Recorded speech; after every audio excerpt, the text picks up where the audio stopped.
Don't lecture also. Just answer a few questions and then so that we can release you to go and start work if you are approved. Thank you. Thank you, most distinguished Senate President. I'd like to address the question posed by distinguished Senator Ndume. As regards the NFIU, FATF, and the establishment of NFIU, rather. Now, those provisions you refer to, sir, in EFCC that are still there, that also similar to what NFIU is doing, those provisions are being repealed automatically by the enactment of the NFIU Act. But again, when it comes to the issue of money laundering and all that, there is no way we can rule out the possibility of areas of overlap. There is no way. But specifically, when it comes to the statutory function of NFIU, all those relevant provisions in EFCC Act have been repealed by the virtue of the establishment of the NFIU and the enactment of the NFIU Act. Now, sir, you also ask questions about unexplained wealth order. You try to relate it to media trial, but all what I'm going to say is that the mandate given by EFCC, the mandate given to EFCC was given to EFCC by law. Any attempt to do anything outside that mandate is going to be deemed as also violating the provision of the law. Also, if I have given the opportunity, I stand before you. I was also an officer in the Temple of Justice.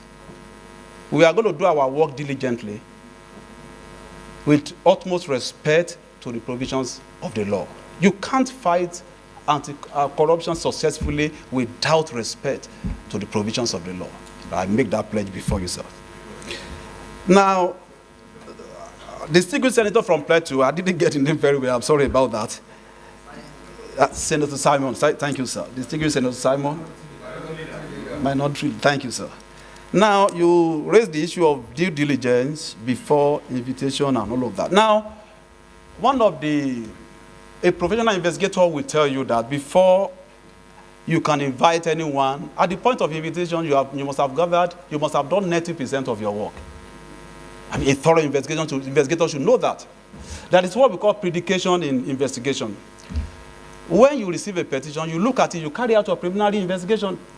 And when having established predication, then you can now probably begin to look into other areas. And if now you must bring in the person, that will almost be the last lap of investigation. And I want to also say that there could be exceptions to that rule of predication as well.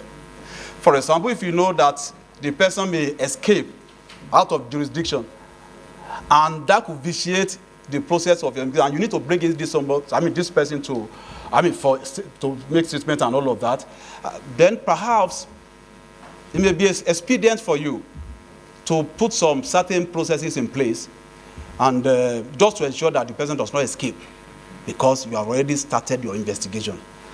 Now, that is an exception to the rule. But the general application is that of predication. You must have done your work. This is financial crime investigation. It's not combatant matter. It's not war. What you need is the brain and technology.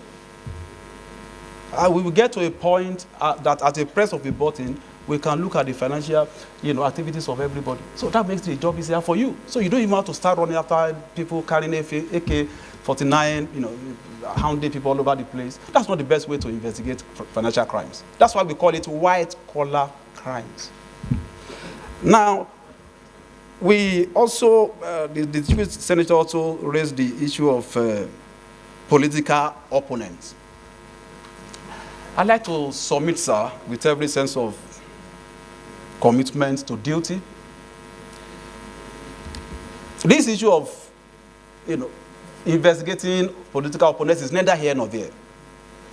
There are two salient questions that must be asked and answered. Number one, has the person committed crime? Has he committed financial crimes? If he has, then I will have cause to investigate him. Whether if you are in the ruling party, if you dip your hands into what you are not supposed to dip your hands into, you will be called to question. Well, you are in the opposition, you swallow sandpaper that will not digest, you will also be called to answer questions. So the mandate that the law gives us, or gives EFCC, did not discriminate. And the question is, okay, of course, there's no way you will not pick people who have, find people who have committed crime and all of that, financial crimes. This is where equity and justice comes in.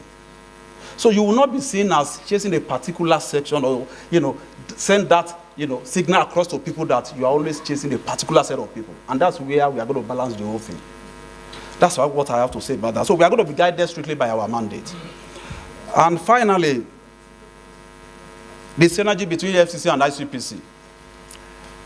Some years ago, I was privy to developing an MOU between the EFCC and ICPC, to the extent that we don't want to begin to do things that at the end of the day will end up in double jeopardy.